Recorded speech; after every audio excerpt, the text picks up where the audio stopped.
Sembrando conciencia. Germinando el interés por la investigación.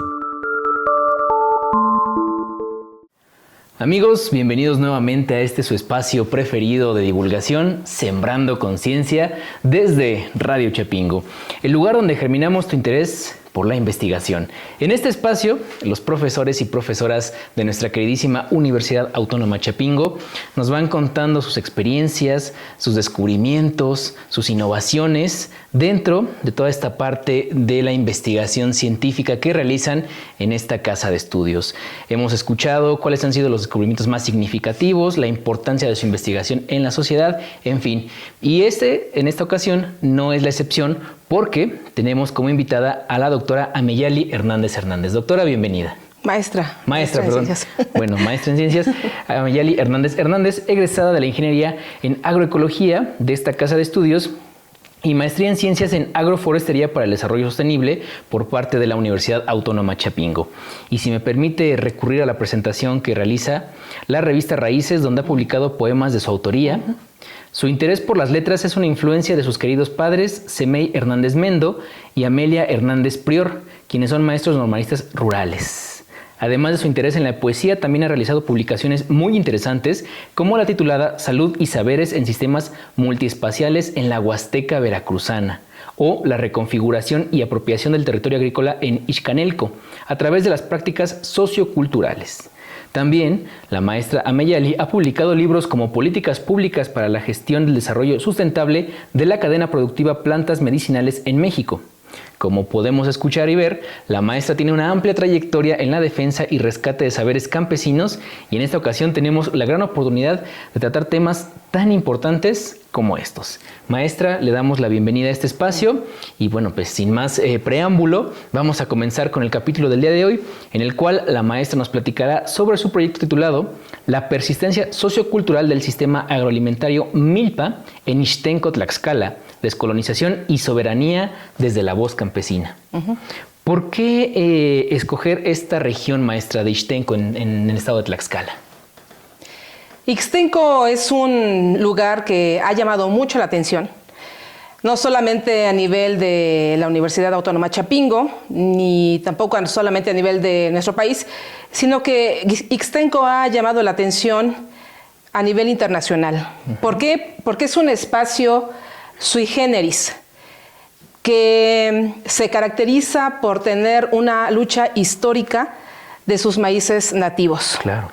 Entonces, Ixtenco ha llamado la atención porque es un espacio rural, indígena, otomí, que ha mantenido una resistencia frente a diferentes vicisitudes históricas, a tal grado de que Ixtenco es un espacio, es un referente que nos incita a mirarlo, a observarlo, a analizarlo, reflexionar sobre el tejido sociocultural que ahí está presente desde el México precolombino, pasando por la colonia, el México independiente y el México moderno. Ixtenco ha conservado gran parte de sus características sociales, culturales, gastronomía, agricultura, etc. Entonces, Ixtenco es un foco de atención. Un grupo de investigadores de la Universidad Autónoma Chapingo hemos estado trabajando en esta región, cada quien con su mirada disciplinaria. Estamos congregados economistas, antropólogos, historiadores, fitotecnistas, agroecólogos. Bueno, en el caso particular, claro.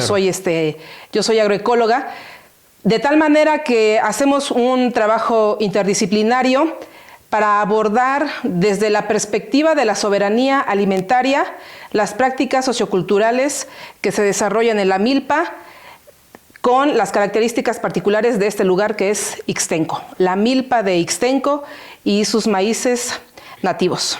Justo toca un punto que en ese espacio hemos abordado bastante, que la ciencia tiene que ser multidisciplinaria, la investigación tiene que ser multidisciplinaria. En este caso, por ejemplo, de este proyecto, que se ve desde diferentes aristas, como la económica, como la cultural, como la social, la agroecológica, la agrícola. ¿Cómo confluyen ustedes como investigadores de distintas ramas de la ciencia, de la investigación, en un tema tan importante para nuestro país como lo es la milpa? Hacemos el esfuerzo por hacer interdisciplina. Claro. Es algo diferente a la multidisciplina, porque en la interdisciplina las diferentes disciplinas dialogamos. Okay. Dialogamos, tenemos un objeto de estudio, que en este caso es la milpa de Ixtenco y sus procesos de soberanía alimentaria, y cada quien desde su mirada teórica, metodológica y epistemológica hacemos el análisis de ese objeto de estudios, pero dialogamos entre nosotros. Okay. Eso es diferente a solamente hacer una investigación multidisciplinaria. Pero queremos transitar un poco más hacia la transdisciplina. ¿Qué es la transdisciplina? No solamente hacer un análisis desde la perspectiva académica, sino que también hacer una fusión de los conocimientos que aporta la academia, claro, más los conocimientos que aportan los pueblos. En este caso, los conocimientos que están allí presentes en Ixtenco. Entonces, es todo un reto teórico, metodológico, epistemológico, hacer la transdisciplina. Inclusive, creo que estamos iniciando este proceso. No es algo sencillo, es algo muy complejo, pero bueno, estamos en ese intento porque la investigación, el devenir de la investigación ha cambiado, ha evolucionado. No significa que estemos dejando atrás la disciplina, ¿no? De ninguna manera, pero el diálogo entre diferentes disciplinas y entre diferentes conocimientos y métodos nos ha permitido tener una noción de qué es la inter y la transdisciplina. Claro. Bueno, ya nos fuimos a interdisciplina, transdisciplina, multidisciplina, pero regresemos a lo básico, maestra. Para que las personas que nos están viendo, que no sean de la comunidad universitaria de aquí de Chapingo o que no tengan algún acercamiento con la parte agrícola de nuestro país, vamos a empezar por definir qué es una milpa. Desde ahí empecemos, desde lo básico. ¿Qué es una milpa, maestra? La milpa es un espacio sociobiológico, un espacio sociocultural característico de México. Es una forma de producir alimentos que es legado de los pueblos mesoamericanos. La milpa no solamente es una interacción entre cultivos. La milpa no solamente es un policultivo. Esa asociación de maíz con frijol, tomatillo, calabazas, chiles, esa interacción entre varios cultivos que refleja la dieta y la gastronomía mesoamericana, no se limita al nivel de la parcela. Claro. La milpa es mucho más allá que una asociación de cultivos. La milpa es cultura, la milpa es historia, la milpa es gastronomía, la milpa es reunirse en familia a degustar la comida. Claro. La milpa es arte, la milpa es danza, la milpa es música, es pintura. La milpa, definitivamente, la milpa es lo que ha mantenido a la sociedad mexicana en ciertos momentos tambaleándonos, pero la milpa es nuestro sostén y es lo que nos ha permitido estar de pie ante diferentes vicisitudes que han sucedido a lo largo de nuestra historia. Claro, podríamos decir incluso que la milpa es resistencia a este tipo a este vaivén de situaciones, de tiempos. Y sobre todo en estos tiempos después de la Revolución Verde y toda esta parte de los fertilizantes que son químicos, la milpa sigue siendo una resistencia de pues cultivar como lo hacían los pueblos mesoamericanos, ¿no, maestra? Así es. En el caso particular de Ixtenco, llama la atención el sistema cultural milpa porque ha logrado permanecer a lo largo de 5 siglos, de más de 5 siglos. Sí, claro. Esa es una permanencia. Y esa permanencia sociocultural expresa la resistencia, es una variable que nos permite estudiar, analizar cómo es que la milpa ha logrado permanecer durante todo este tiempo, durante todos estos siglos. Y además también para poder rescatar y preservar estos maíces nativos, ¿no? Las semillas nativas de esta región del país. Así es. ¿Qué es lo que llama la atención de Ixtenco? Desde hace un poco más de 16 años, en Ixtenco, en Semana Santa, se lleva a cabo la fiesta del maíz. Claro, sí. La fiesta del maíz.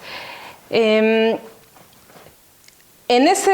esos días de interacción, de compartir experiencias, de intercambiar germoplasma, es decir, semillas de maíz, de calabazas, de chiles, de frijoles, etc., es un espacio que refleja la lucha histórica que tienen los ixtenquenses y las ixtenquenses frente a los embates del modelo neoliberal.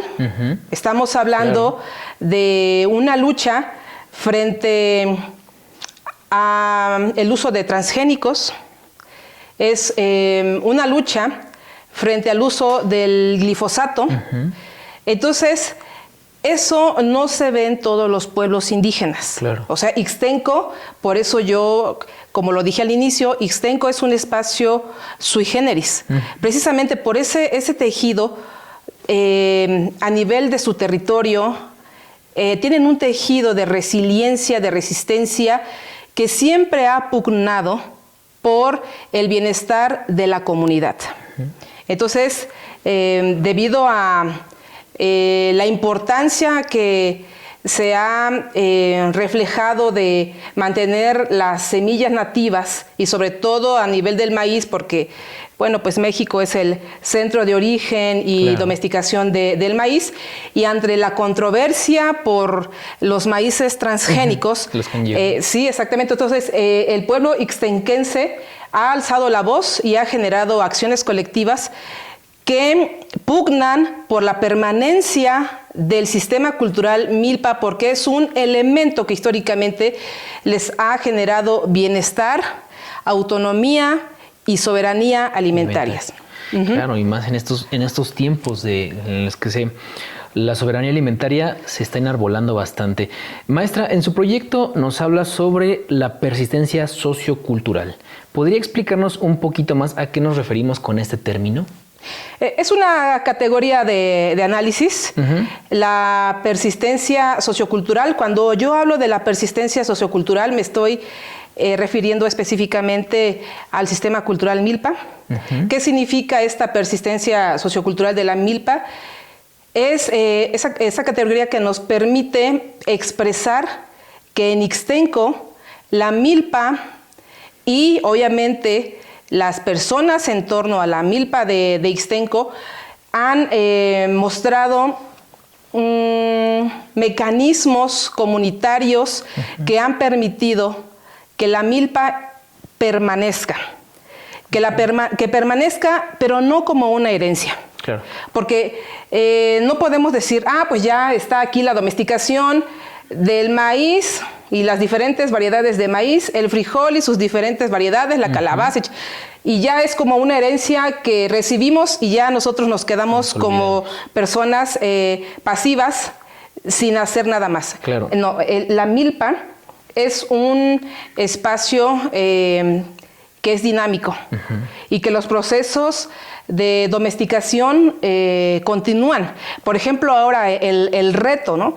El reto al que nos estamos enfrentando, pues el del cambio climático. Claro, la escasez de precipitaciones, tan solo las altas temperaturas, ya estamos a finales de mayo y no ha precipitado como... Los retrasos también. Exactamente. Entonces, ante esas vicisitudes, ante esos retos, ante esos desafíos, las personas están allí continuamente posando su intelecto, su creatividad para generar estrategias de permanencia de la milpa.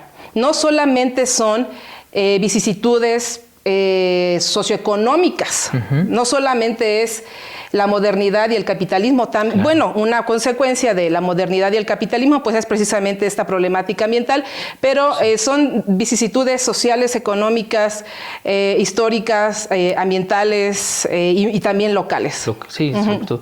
Maestra, en su experiencia trabajando con la comunidad de Ixtenco, ¿cuáles son los factores que evitan que el sistema milpa persista en otras comunidades de nuestro país? El proyecto de modernidad que en nuestro país, en el siglo pasado, después de la Revolución Mexicana, los gobiernos emanados de este movimiento revolucionario masificaron el proyecto de modernidad y diseminaron la noción de progreso con base al capitalismo moderno. Eso lo pudimos apreciar nítidamente en la estrategia que siguió la Secretaría de Educación Pública bajo la tutela de José Vasconcelos. Claro. La masificación de la educación básica no solamente como un mecanismo de alfabetización, sino también como un mecanismo de llevar el mensaje de la modernidad. Porque se consideraba que esa era la ruta que teníamos que seguir como nación para poder lograr el progreso y el bienestar.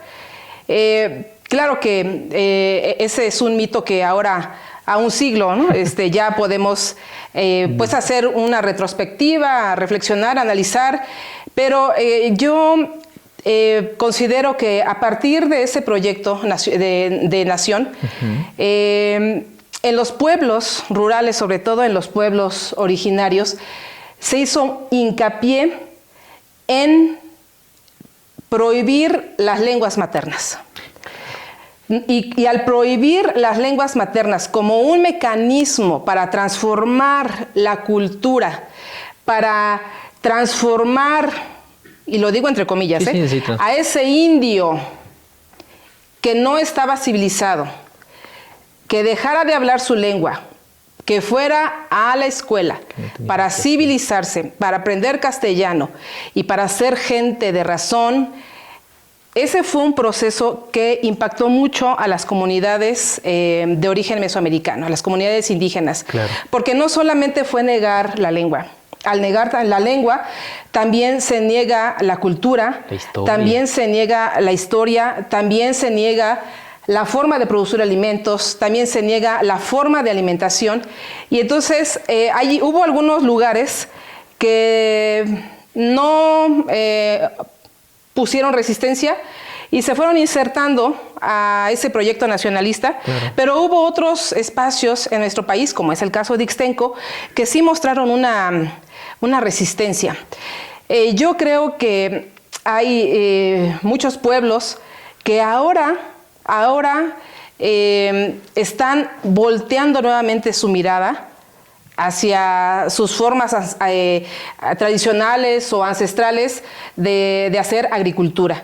¿Por qué? Pues porque con todo ese paquete tecnológico de la Revolución Verde, y que por cierto Chapingo fue emblema a nivel global. Chapingo fue emblema porque los agrónomos egresados de la ENA o IWACH eran una especie de misioneros de Estado, así como los profesores normalistas rurales eran también una especie de misioneros de Estado que llevaban la alfabetización y al mismo tiempo llevaban la tarea de diseminar la identidad nacional con base al capitalismo, a la modernidad, al progreso, etcétera.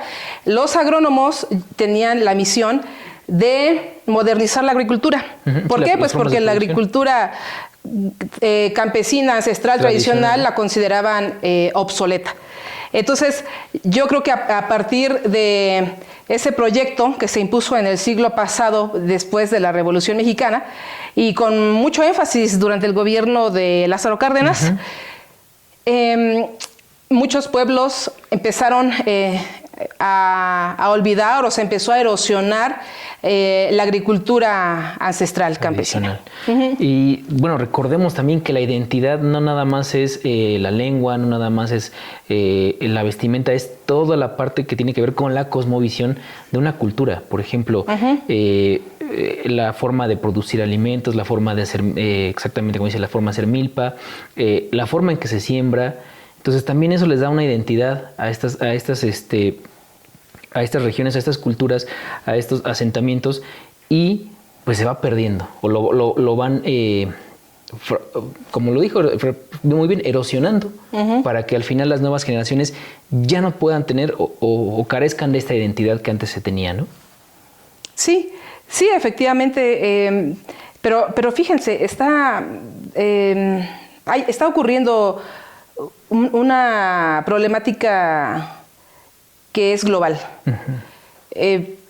La crisis del modelo hegemónico civilizatorio de producción capitalista está en crisis. No quiere decir que ya mañana vaya a iniciar otra forma u otro modus vivendi, pero de que estamos en crisis, eso creo que todos lo estamos comprobando, ¿no? Claro. Cotidianamente. Entonces, ante esa situación, se están volteando las miradas hacia otras cosmovisiones. Hay un movimiento latinoamericano de pensadores que son los outsiders, porque están pensando de una manera que simbra la conciencia. Su pensamiento es disruptivo.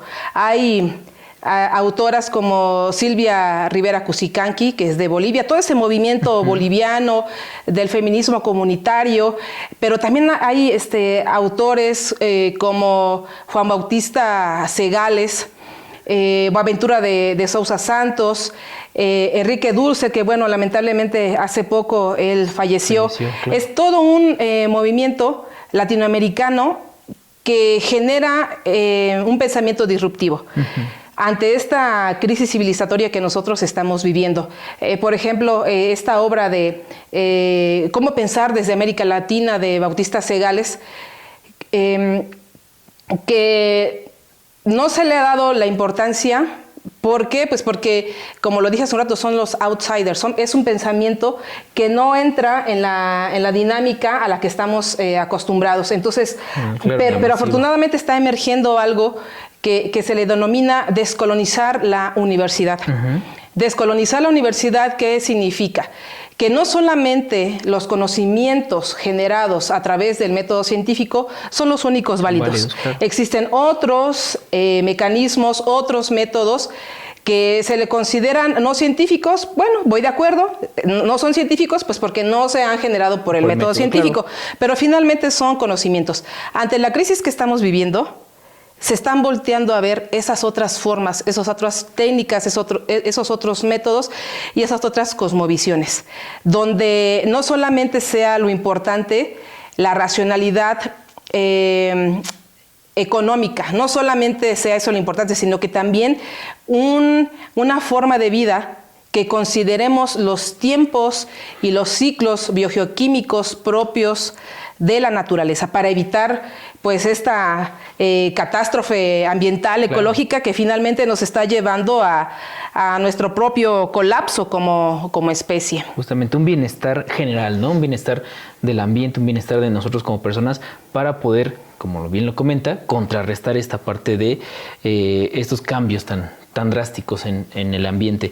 Y justo como lo comenta, los conocimientos milenarios, ancestrales que vienen de esta tradición oral en los pueblos originarios, en las naciones originarias que existían antes de la llegada de los colonizadores, son importantes porque justo es esta parte, ¿no? De estar viendo este bienestar cíclico con la naturaleza, con nosotros mismos y con lo que podemos producir. con lo que podamos obtener también de ellos. Maestra, ¿por qué usted cree que es importante para esas comunidades seguir sembrando bajo este sistema? Porque es un mecanismo de autonomía y de soberanía. Claro. Gracias a la universidad, gracias a Chapingo, yo he podido conocer varias regiones de México, varias regiones rurales, y he visto algunos escenarios donde los pueblos han perdido su autosuficiencia y su soberanía alimentarias.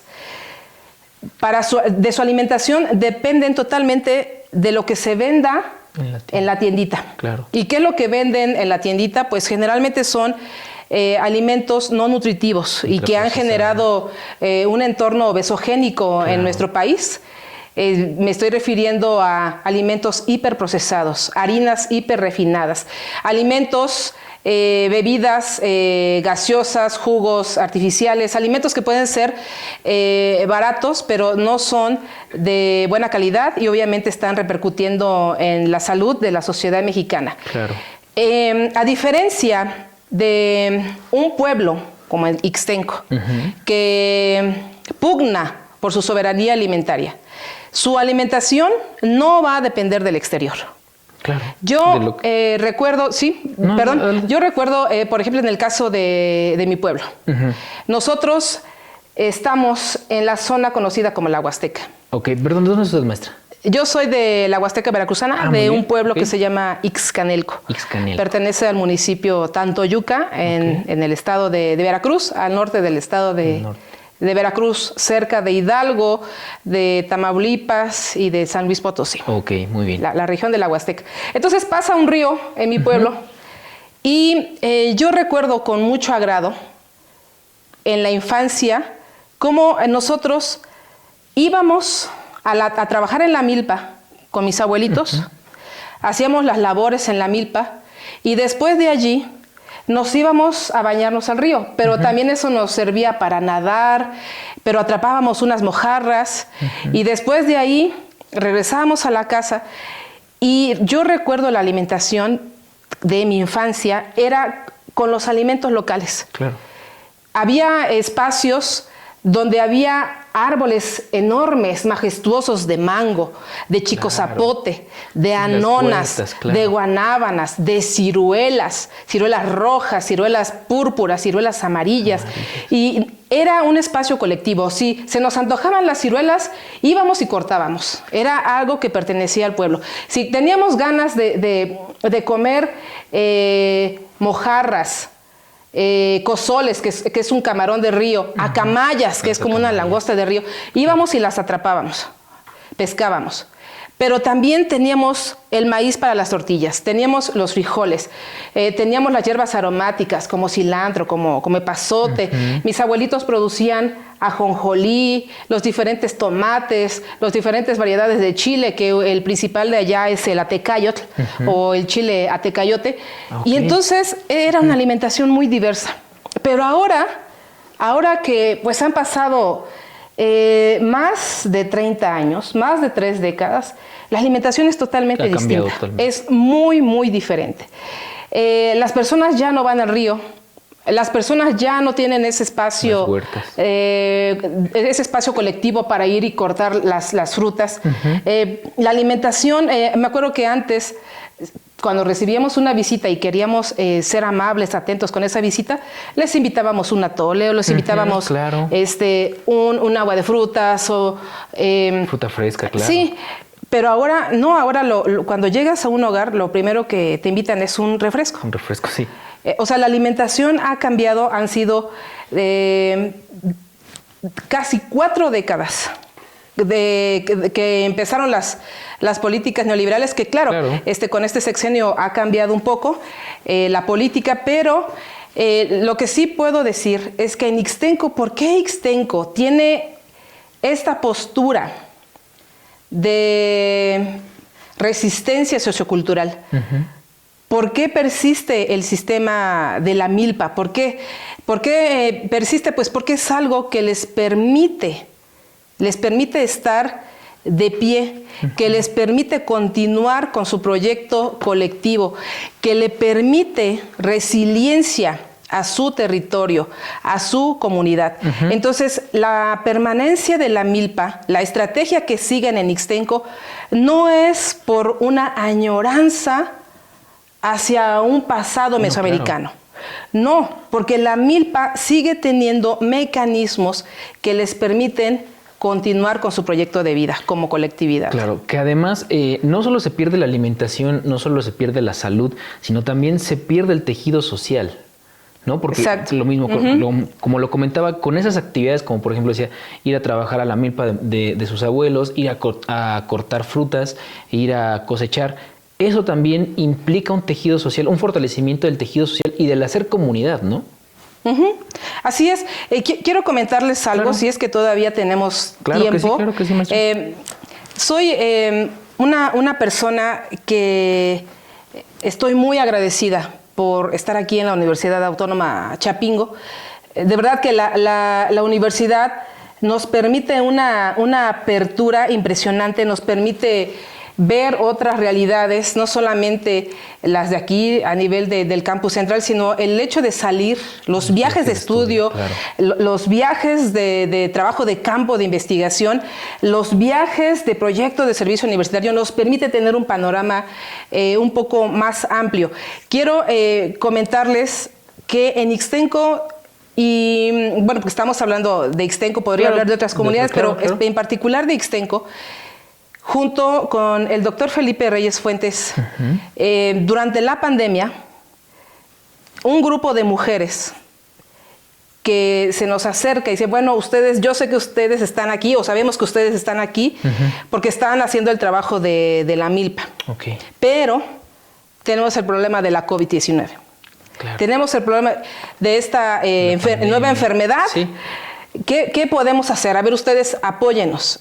Entonces iniciamos un proyecto de reapropiación de la medicina ancestral para tratar de mitigar los efectos de la COVID-19, esta enfermedad que generó el nuevo coronavirus.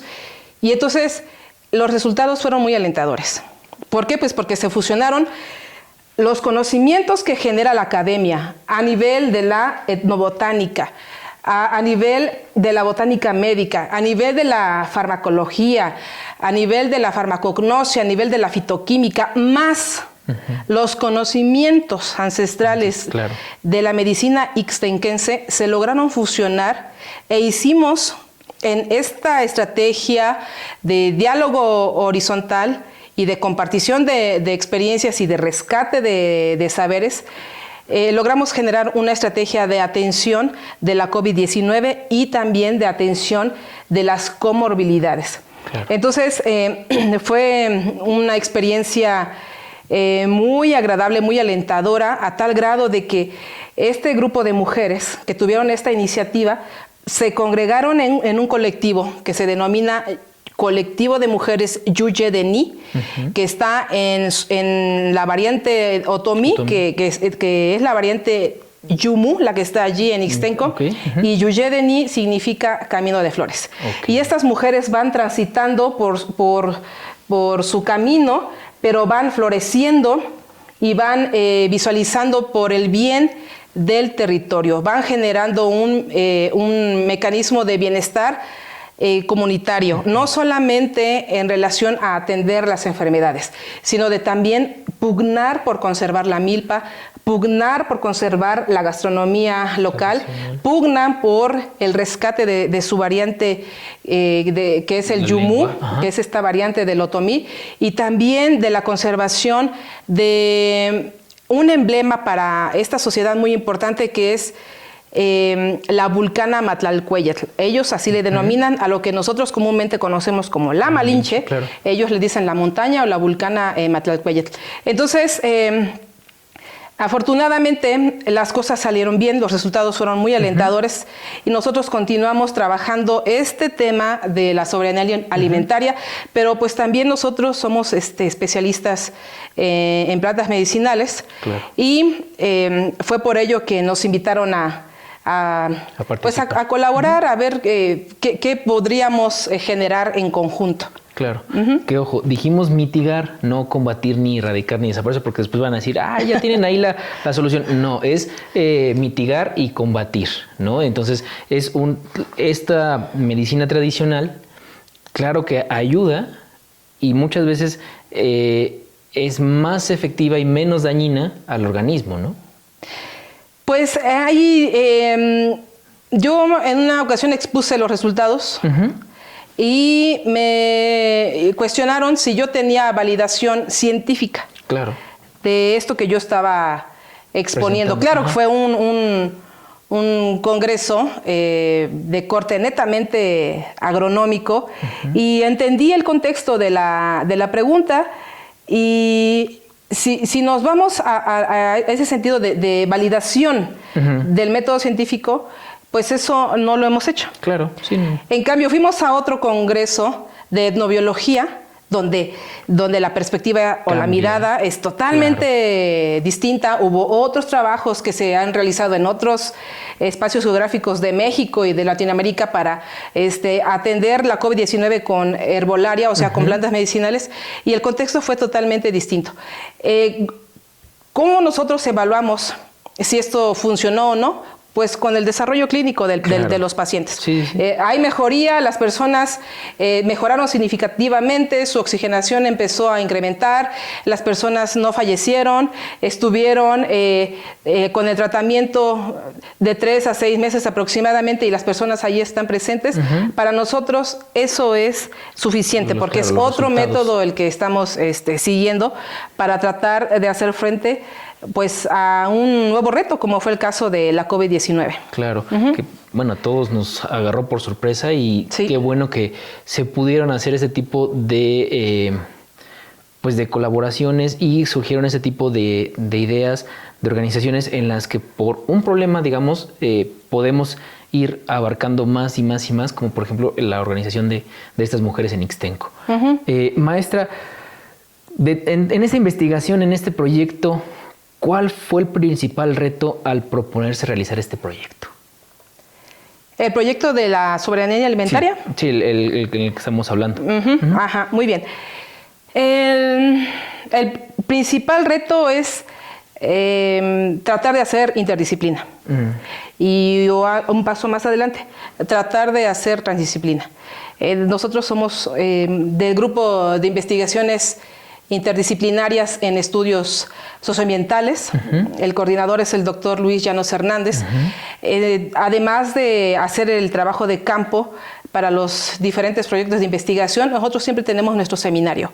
Es un seminario que a lo largo del año nos estamos reuniendo, nos estamos retroalimentando, seguimos estudiando, seguimos reflexionando, discutiendo, y en ese sentido creo que la interdisciplina, el estar en diálogo con otras especialidades, con otras formaciones profesionales, es algo complejo, pero es muy enriquecedor. Creo que ese fue de los principales retos al momento de llevar a cabo esta investigación.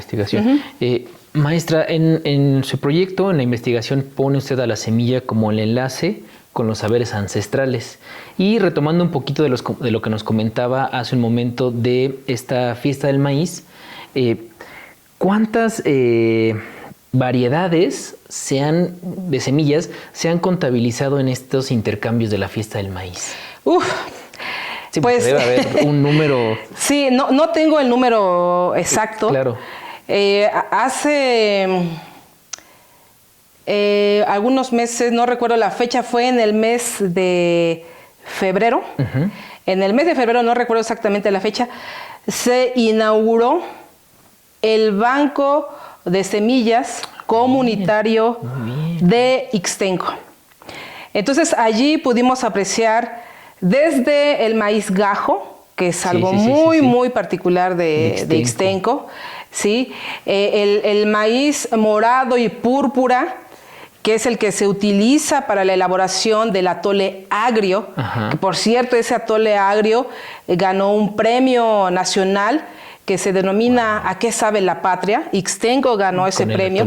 Entonces, sí, claro, están los rojos, los maíces amarillos, los blancos, pero también podríamos hablar de las variedades de calabazas que allí están en ese banco de semillas comunitario, las diferentes variedades de frijoles también, las diferentes semillas, sí, claro, de los chiles, de tal forma que pues no tengo el dato exacto de cuántas semillas nativas haya de esas diferentes especies, pero pues es indudable que es una gran diversidad. ¿Por qué hablo de qué es el enlace? La semilla es el enlace. Pues porque la semilla tiene una memoria. La semilla como la vamos mirando, la semilla como la vemos.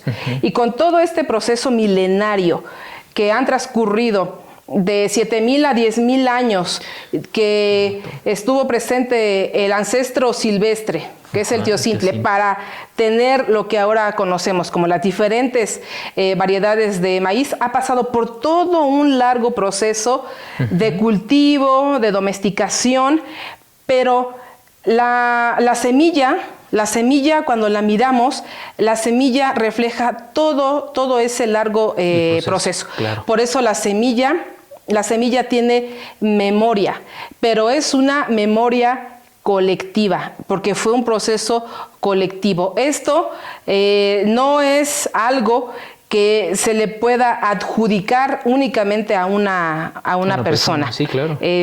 Porque luego dicen, pues esto se puede lucrar.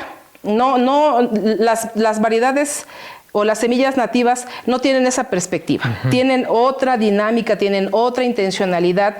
Las técnicas con las cuales se han ido domesticando estas semillas tienen definitivamente otra intencionalidad y no tiene nada que ver con los fines de lucro o de generar patentes, por ejemplo. Es algo totalmente distinto, es otra noción, otra perspectiva. Claro, justo también va de la mano con esta parte de seguir fortaleciendo esos tejidos sociales, ¿no? De las semillas nativas son para la comunidad. Exacto. Maestra, en su proyecto nos comenta que esta comunidad, la comunidad de Ixtenco, tiene un historial de resistencia hacia la adopción de un modelo agronómico más usado, más convencional. Cuando usted decidió llegar a esta comunidad o empezar a trabajar con esta comunidad, ¿no presentaron esta misma resistencia para aceptar este proyecto? Claro que siempre cuando hay un agente externo, puede haber una especie de desconfianza, ¿no? Claro, sí, es normal. Sin embargo, como la comunidad tiene una apertura hacia el diálogo, y nosotros, ¿cómo conocimos Ixtenco? A partir de la fiesta del maíz. Entonces, en esa fiesta del maíz no solamente llegan personas de México, llegan personas de otras partes del mundo, llegan muchos extranjeros, muchas personas extranjeras. Entonces, en Ixtenco tienen una apertura a recibir nuevas ideas siempre y cuando eso fortalezca su cohesión como territorio. Siempre y cuando esos nuevos elementos o esas nuevas ideas fortalezcan lo que ellos le denominan la comunidad, el sentido comunitario. Entonces, nosotros no llegamos desde una perspectiva de decir, esto que hacen es inadecuado, claro, tienen que hacer esto. No, eso se solía hacer antes aquí, a los agrónomos de antaño, con su tarea de extensionismo. Con el paquete tecnológico, exacto, claro, llevaban la intención, porque así se los marcaban, de fomentar la revolución verde.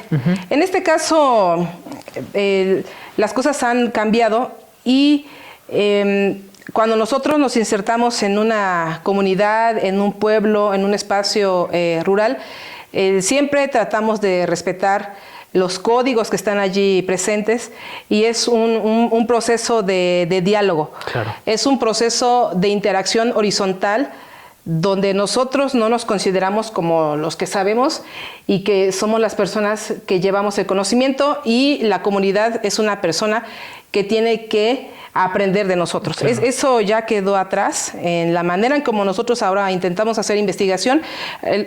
Intentamos hacer una dinámica de diálogo horizontal. Muy bien. Maestra, en su experiencia con este proyecto, con esta comunidad, con esta, pues la parte social, ¿qué podríamos replicar de la comunidad de Ixtenco a nivel nacional? Para la nación, creo que la resiliencia que muestra Ixtenco es algo impresionante. Claro. Esta resiliencia que les permite su permanencia es un ejemplo que podría voltearse a ver a Ixtenco como un mecanismo para ir abonando en algo que hemos perdido, que es la soberanía alimentaria. Autosuficiencia y soberanía alimentaria no es lo mismo. Claro. ¿No? Son cuestiones que están íntimamente relacionadas, pero no es lo mismo, porque autosuficiencia alimentaria, ¿qué implicaría? La no importación de alimentos, ¿verdad? Claro. Pero en cambio, la soberanía alimentaria les permite a las sociedades campesinas decidir qué sembrar, cómo alimentarse, claro, y les permite tener independencia tecnológica. Adecuada a su región. Claro, siempre utilizando los recursos locales, porque dentro de la soberanía alimentaria, el campesino o la campesina no es un consumidor o consumidora de insumos. Dentro de la soberanía alimentaria, la sociedad campesina con los recursos locales puede producir sus alimentos. Entonces, desde esa perspectiva, si lo vemos desde la tesitura de la soberanía alimentaria, creo que Ixtenco es un referente que nos llama la atención, que nos incita a observar, estudiar, dialogar, reflexionar. Y obviamente la agricultura de Ixtenco pues tiene unas particularidades. No podríamos decir que toda la estrategia que se aplica en Ixtenco se podría diseminar, claro, absolutamente en todo el territorio nacional. Claro que no, o sea, porque estaríamos cayendo en lo mismo, ¿no? Exacto. Entonces, cada espacio tiene sus propias particularidades. Imagínense si yo le digo a un productor de maíz de Sinaloa, por ejemplo, ¿no? Claro. Miren, aquí está la ruta que vamos a seguir, como el caso de Ixtenco. Pues no, o sea, las cuestiones del relieve, del suelo, del clima, de la vegetación, la temperatura, la disponibilidad de agua, la disponibilidad, claro, hídrica, exactamente, son totalmente distintas. Claro. Y bueno, también en ese sentido no veríamos tantos monocultivos como en los últimos 10, 20 años que hemos encontrado. Por ejemplo, nos vamos a Michoacán y ya encontramos monocultivos de aguacate, por ejemplo, ¿no? Nos vamos a Jalisco y está el monocultivo de agave azul. Entonces, eso también, como lo comenta, pues ya no está dentro de la soberanía alimentaria de un pueblo. Pues lamentablemente no. La inserción del minifundio hacia ese proceso de producción capitalista, y pues aquí no es el tema, pero pues creo que todos recordamos la modificación del artículo 27 constitucional, claro, durante el año 1992, cuando fue el sexenio de Carlos Salinas de Gortari. El último año. Sí. Entonces, sí, fue en 1992, él terminó en el 94. Acotación aquí, el 27 constitucional es el que habla de las tierras, de la propiedad de tierras en nuestro país. Exactamente. Entonces, ¿qué pasó allí? Pues esa supuesta justicia que generó la Revolución Mexicana se desmanteló con esa modificación, claro, del artículo 27 constitucional. Entonces, el minifundista, pues o abandonaban las tierras y se intentaban irse de manera ilegal a Estados Unidos, o también otra posibilidad fue ingresar a la agricultura de contrato. Claro. Lo comento por lo de monocultivos. Exactamente. Entonces, agricultura de contrato del sistema de producción de tabaco, del sistema de producción de caña de azúcar, del aguacate, del agave tequilero, del enequén, y así podríamos mencionar. Y aquí viene la vía agroindustrial de dominio, ¿no? Exacto. Entonces, todo ese es un sistema de producción capitalista que incidió en la pérdida de la soberanía alimentaria, que generó dependencia tecnológica con el exterior, que no consideró en los sistemas de producción agrícolas las condiciones ambientales ni socioculturales donde se estaba aplicando. Pero además una tecnología, además de que es dependiente del exterior, es una tecnología e insumos que el campesino no tenía posibilidades, claro, de invertir en ellos. Uh-huh. Y así vemos muchos espacios que la agricultura tradicional se desmanteló y que empezó a generar impactos muy negativos en el campo mexicano. En el periodo neoliberal ha sido para el campo mexicano y para el minifundio mexicano ha sido un impacto muy negativo. Claro. Y bueno, también la pérdida del tejido social, ¿no? Con esta parte de, pues, todos los monocultivos, el cambio de, como lo comentamos hace un momento, ya no tenemos las huertas de frutas fresca o fruta de la región, sino ahora tenemos que tener huertas de aguacate, por ejemplo, ¿no? Maestra, antes de que se nos acabe el tiempo, ¿en dónde podríamos localizarla en qué vía de comunicación si alguien está interesado en este proyecto, en aprender más acerca de esto que estamos comentando? ¿Algún correo que nos pueda proporcionar? Sí, me pueden escribir al correo institucional. Mi correo institucional es ahernandezh@chapingo.mx. Lo repito, Hernández sin acento, h@chapingo.mx. Muy bien. Y para ir cerrando esta entrevista, maestra, ¿por qué deberíamos defender el sistema Milpa? Porque el sistema Milpa no es un modelo de producción donde se visualice a la tierra como una fábrica de producción de alimentos. Claro. Lo que hace un rato comentábamos, ¿no? Las diferentes cadenas productivas del aguacate, de la caña, del tabaco, etcétera, etcétera. Eso ha erosionado la resiliencia de las comunidades rurales. El sistema cultural Milpa, ¿por qué se debe de conservar? Pues porque no tiene esos procesos neoextractivistas, no genera procesos de neoesclavitud, no ve a la tierra o a la parcela solamente como un vehículo o como un sustrato para producir determinado producto que pueda insertarse, claro, en la lógica del mercado nacional o global. La milpa nos mantiene de pie. Nosotros como sociedad mexicana no solamente somos de maíz, pero somos de calabaza, somos de chile, somos de frijoles, de tomatillo, somos de diferentes especies de tomates, exactamente, claro. Y eso es lo que nos mantiene firmes, eso es lo que nos mantiene y nos ha mantenido por más de 5 siglos, nos ha mantenido como sociedad mexicana estando siempre de frente, con una resiliencia que a veces parece que ya estamos a punto de caer, pero siempre nos hemos levantado.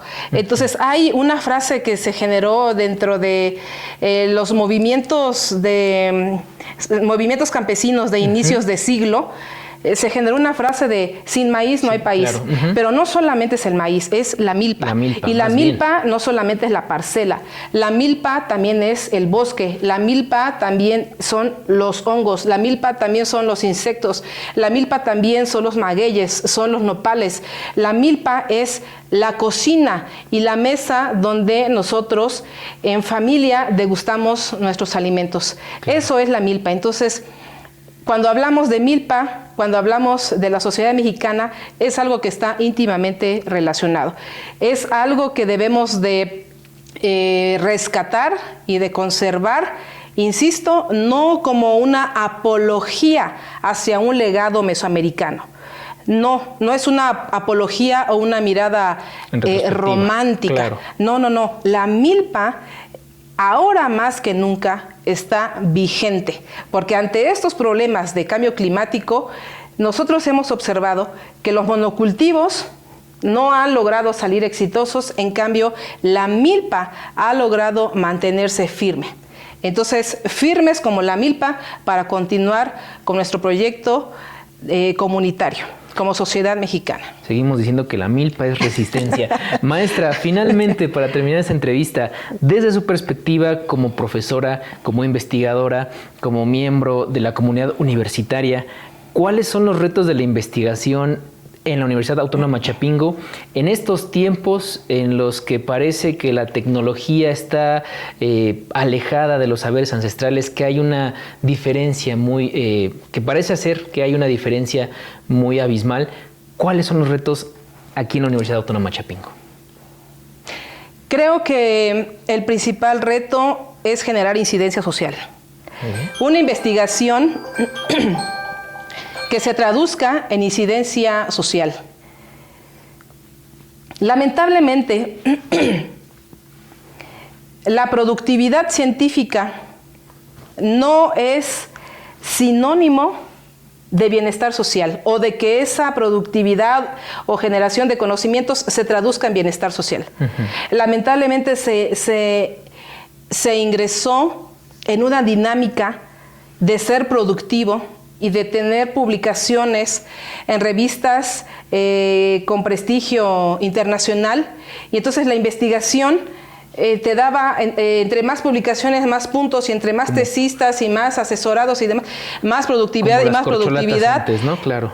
Y se ingresó en el periodo neoliberal, que todavía lo tenemos, porque aunque lo decretó el presidente de que no hay neoliberalismo, seguimos estando con muchas prácticas neoliberales, claro. Y una de esas prácticas es precisamente la productividad, el ir sumando, ¿no?, puntos en investigación. Entonces ya no importaba si tu investigación realmente iba a generar un impacto en la sociedad o no, sí. Porque lo que le interesaba al investigador o a la investigadora era tener productividad para poder lograr ingresar al Sistema Nacional de Investigadores. Ya entraste al Sistema Nacional de Investigadores, eres candidato, pero ahora quiero ser del nivel 1, ahora quiero ser del nivel 2, ahora quiero ser investigador emérito, etcétera. Y se olvidó lo que yo considero es esencial para la investigación. ¿Qué es lo esencial o cuál sería, desde mi perspectiva, obviamente, cuál sería el principal motor para la investigación? Generar bienestar para la sociedad. Y en este caso creo que uno de los retos en nuestra universidad es, ante los nuevos desafíos, ante las problemáticas que estamos viviendo en este cambio climático global, importante hacer investigación que vaya enfocada ante esas diversas problemáticas que se derivan por esta situación que estamos viviendo y que generen un bienestar social y que se genere una incidencia social. También creo que un reto es el egocentrismo porque soy de una universidad, tengo los conocimientos. Claro.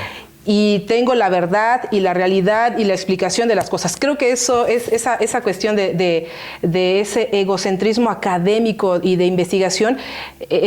Deberíamos actuar con mayor apertura mental, con mayor humildad, porque eso nos va a permitir tener una observación más compleja y tener también, intentar tener respuestas más creativas, donde no solamente es válido lo que se genera en la universidad, en la academia, sino también tratar de fusionarlo con otros conocimientos que se generan por los pueblos. Claro, que es importante tener esta presencia de las comunidades dentro de las universidades, ¿no?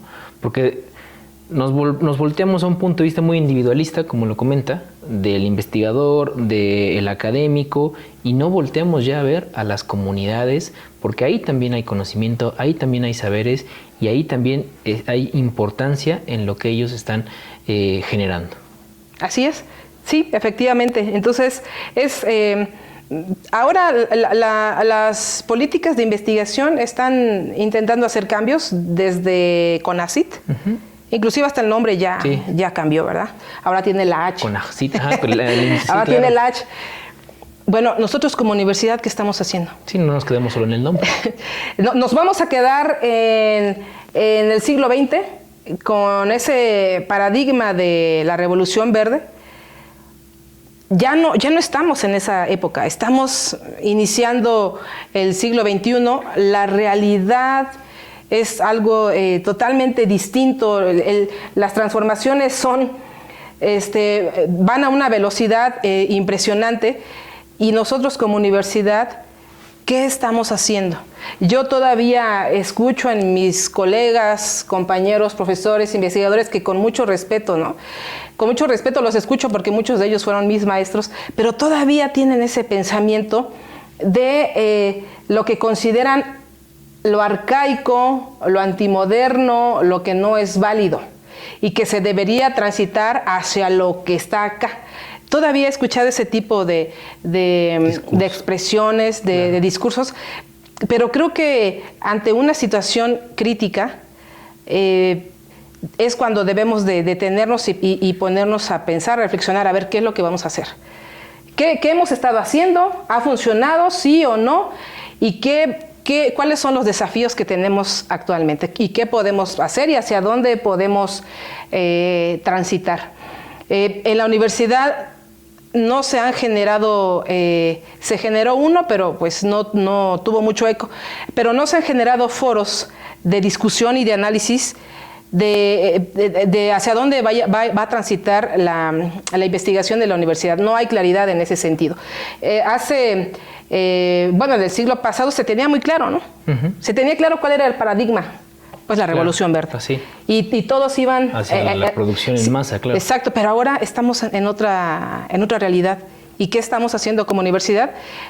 Como se dice coloquialmente, nos estamos durmiendo en nuestros laureles, uh-huh. Con esa idea de que es la universidad agronómica más importante de América Latina. Pues ahora yo estoy viendo otros espacios universitarios que no tienen tanta trayectoria histórica como Chapingo, que están haciendo investigación de una manera distinta, yo considero apegada a los desafíos y a los retos que tenemos actualmente.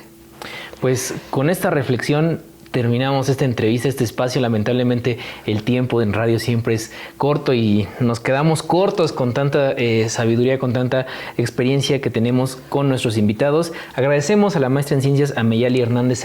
Gracias. Que en esta ocasión nos haya visitado, haya aceptado estar con nosotros aquí en Sembrando Conciencia. Le agradezco a mi equipo de producción, a la maestra Paola Izquierdo, a la licenciada Erika Maya, y nosotros les dejamos nuestras redes sociales en la pantalla para que nos sigan y puedan estar revisando estos programas de Sembrando Conciencia. Mi nombre es Luis Jesús Gutiérrez, me despido. Escúchenos por Radio Chapingo todos los lunes a las 4 de la tarde, 11:30 de amplitud modulada o radio.chapingo.mx. Hasta la próxima. Sembrando Conciencia es una coproducción de Radio Chapingo y la Dirección General de Investigación y Posgrado de la Universidad Autónoma Chapingo. Sembrando Conciencia. Germinando el interés por la investigación.